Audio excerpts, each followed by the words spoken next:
स्वागत है आप सभी का नॉलेज चैट के आज के इस सेशन में। आज हमारे साथ है CA Ayushi Morarka. She is working currently in one of the top 10 IFA और she have very much good knowledge about mutual funds. So hi Ayushi, welcome to knowledge chat. Hi Kedar, thank you so much for inviting me to your channel. Great opportunity and looking forward to our conversation.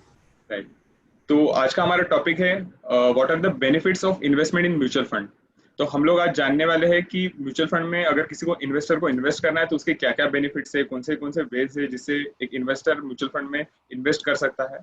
तो इसके regarding बहुत सारी चीजें हम लोग आज के इस टॉपिक में और आज की इस वीडियो में डिस्कस करने वाले हैं।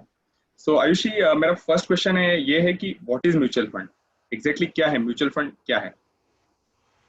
Mutual fund is as old as our parents. इसकी कहानी 1963 में स्टार्ट हुई थी with the formation of UTI, Unit Trust of India, and by the end of 1993 अकेले AMC ने कुछ अराउंड 47 करोड़ एक्यूमुलेट कर लिए थे। उस 1993 से लेकर म्यूचुअल फंड इंडस्ट्री ने आज 30th of August 2020 में कुछ around 19.93 billion dollars it has accumulated, spreading around 40 to 45 AMCs में। इसका लॉजिक काफी सिंपल है। व्हाट दे डू इज लोगों से पैसा इकट्ठा करके एक पूल बनाते हैं। इस मनी को मैनेज करने के लिए एक एक्सपर्ट, एक fund manager will invest into different securities. This securities will earn returns and ये रिटर्न्स वापस से उन लोगों को ट्रांसफर होगा जिन्होंने ये पैसे एक्यूमुलेट करने किए थे। This is how, like if suppose किसी इंडिविजुअल पर्सन को नहीं पता है how the market works and उनको वो रिस्क नहीं लेना है, but still they want to enjoy the benefits of earning money in market, उनके लिए म्यूचुअल फंड सही है। So I will say mutual fund is equal to money plus smart investing. अभी एक इन्वेस्टर है तो अगर उसको मार्केट में इन्वेस्ट करना है तो म्यूचुअल फंड का तो ऑप्शन है ही, और शेयर में भी वो इन्वेस्ट कर सकता है। तो एग्जैक्टली क्या डिफरेंस है, मतलब शेयर्स में और म्यूचुअल फंड में, मतलब म्यूचुअल फंड शेयर्स से कैसा अलग है exactly? This is a very brilliant question and everybody would be looking forward for this answer. I will tell you this with an example. For example, मुझे बॉम्बे से लोनावला जाना है, तो इधर जाने के लिए दो मेथड्स हो सकते हैं। या तो मैं सेल्फ ड्राइव करके लोनावला तक पहुंच जाऊं, या फिर मैं एक ड्राइवर को अपॉइंट करूं and I take a back seat and enjoy my journey comfortably. That is how the difference is there between shares and mutual funds. In shares, a person invests into market with his know-how, whereas in case of mutual fund, we rely on a qualified professional who has expert knowledge in that domain, who will help us to generate better returns. That is how you can say the difference is there between shares and mutual funds. However, दोनों में एक common similarity मैं बोलूँ या common चीज़ मैं बोलूँ तो वो होगी that you have to hold and you have to have patience for your money to grow into wealth. So being investor, मैंने मतलब म्यूचुअल फंड में इन्वेस्ट क्यों करना चाहिए, ये मतलब समझना है। जो भी हमारे व्यूअर्स है और जो इन्वेस्टर्स है वो जानना चाहेंगे कि क्यों, मतलब म्यूचुअल फंड में ही क्यों इन्वेस्ट करे एक इन्वेस्टर। इसके लिए आई विल रादर आस्क कि म्यूचुअल फंड में क्यों नहीं इन्वेस्ट करना चाहिए। जैसे एक कंसेप्ट होता है एसेट एलोकेशन का। Asset allocation is basically wherein you divide your portfolio. It is very important and crucial while you design your portfolio. So you give weightages to different asset class. जैसे gold में हमें कितना allocation देना चाहिए, equity में कितना, debt में कितना, fixed income में कितना. So I will say a certain portion of your portfolio should consist of mutual fund too, because it helps to diversify the risk. And concentration नहीं होता है एक पर्टिकुलर फंड में या पर्टिकुलर स्टॉक में। With the same 100 rupees you can invest in two different stocks, तो diversify हो जाता है risk. And out of many benefits, two most appealing benefits to me are it is one of the best source of passive income. So without much of great efforts, you can actually see great results. And the second most important thing is it is being managed by a person who is having expert knowledge in that domain. So your money is with the safe hands. So I will say these are the two major appealing things which motivates me to invest into mutual funds.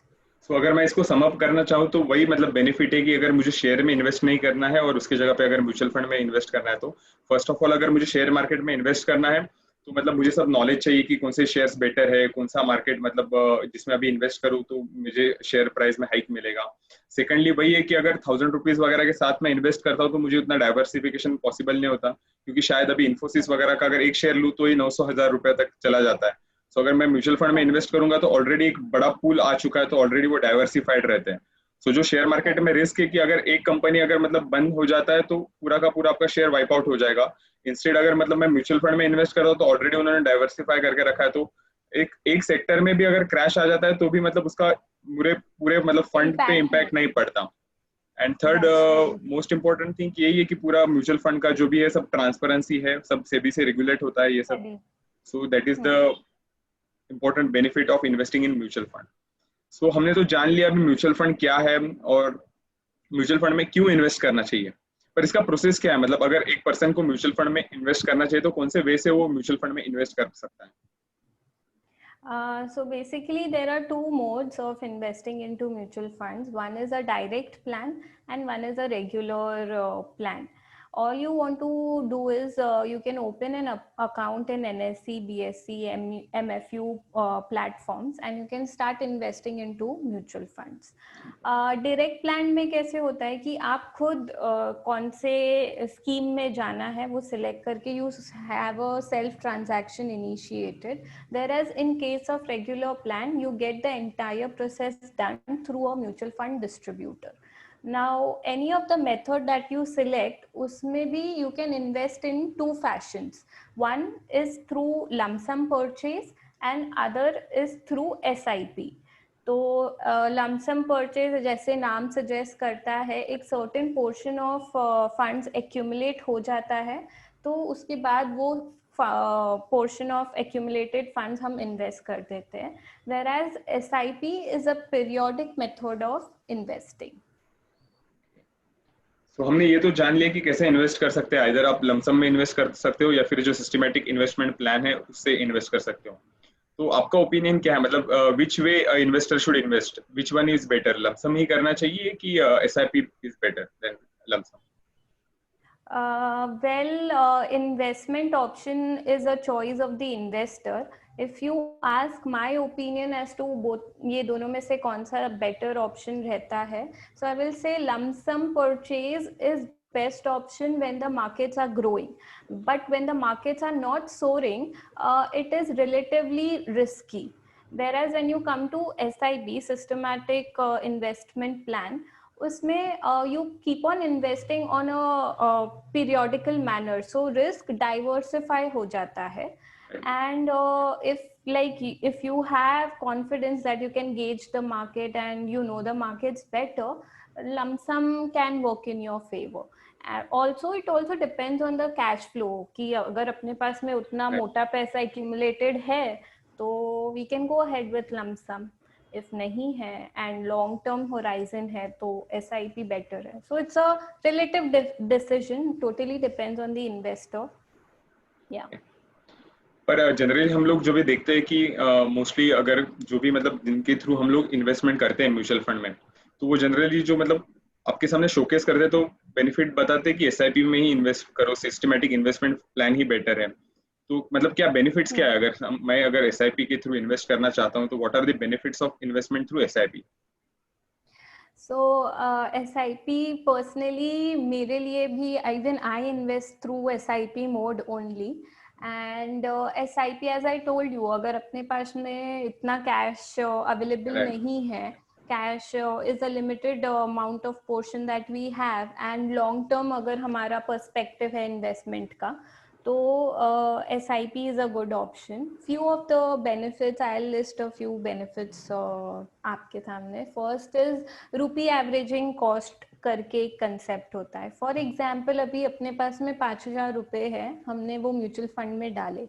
आज वो scheme का NAV float हो रहा है से 50 rupees पे, तो आपको 1,000 यूनिट एलोकेट होंगे. Suppose आगे बढ़ के after 2-3 months the NAV comes down to 25 rupees, so same cost पे you get double units, you will get 2,000 units. So that is how your risk will be diversified because you are investing regularly at regular intervals of time. तो अपन को benefit ज़्यादा मिल जाता है. Second most important benefit of SIP is the power of compounding. Power of compounding, जैसे even Ramdev Agarwal from Motilal Oswal has said that compounding is the 8th wonder of the world. So because of the continuous investments, you get to see that your money actually grows into wealth. So that is the second most important benefit. And the third most, this is my favorite benefit of SIP. इससे क्या, a disciplined mode of investment. SIP is considered to be a disciplined mode of investment. क्योंकि आप every month या every quarter आप decide कर लेते हो, या every particular year, like एक particular महीना मुझे invest करना ही है. सो आप उसमें एक ऑटोमेटिकली डिसिप्लिन आ जाता है कि वो डेट आ गई या वो महीना आ गया तो मुझे इन्वेस्टमेंट करना ही है. Also because you don't have to wait for your bonus और the deal to crack with a small